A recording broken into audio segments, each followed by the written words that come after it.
पाहिजे पुन्हा एकदा स्वागत। एक महत्त्वाची बातमी, राज्याचे उपमुख्यमंत्री अजित पवार आणि भाजपचे आमदार महेश लांडगे यांच्यात आरोप प्रत्यारोपांच्या फैरी सुरूच आहेत। अजित पवारांचा एकेरी उल्लेख करत आम्ही काय बांगड्या भरलेल्या आहेत अशी घणाघाती टीका महेश लांडगेंनी केली होती। याच टीकेचा समाचार अजित पवारांनी घेतला। अरे तो मोठा नेता आहे, मोठ्या नेत्याने छोट्या नेत्याला एकेरीच बोलायचं असतं, तसंच अजित पवार त्याला चिल्लर वाटतोय अशी घणाघाती टीका अजित पवारांनी केली।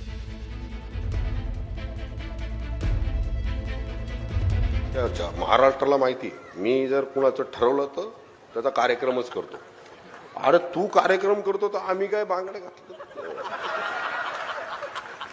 अरे आमचे या रणरागिणीच तुझा कार्यक्रम करतील। या आमच्या लाडक्या बहिणी आहेत, लाडक्या बहिणींच्या नावावर मतदान मागताना या लाडक्या बहिणी आमच्या देवा भाऊच्या आहेत, आमच्या सगळ्यांच्या लाडक्या बहिणी आहेत,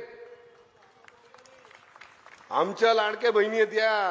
अरे याच कार्यक्रम करतील तुझ्या, तू बाकीच्या कार्यक्रमाच्या नादी नको लागू आमच्या। अरे तो मोठा नेता आहे, मोठ्या नेत्याने छोट्या नेत्याला एकेरीच बोलायचं असतं। तुला माहिती नाही, आपण आपल्या मुलांना किंवा खालच्या गडी माणसाला अहो या बसा पाणी आणून देता का हो, असं नाही, हे पाणी आणून दे, त्याच्यामुळं त्याला तो मोठा असल्यामुळे तो अजित पवार त्याला चिल्लर वाटतोय म्हणून तो एकेरी उल्लेख करतोय।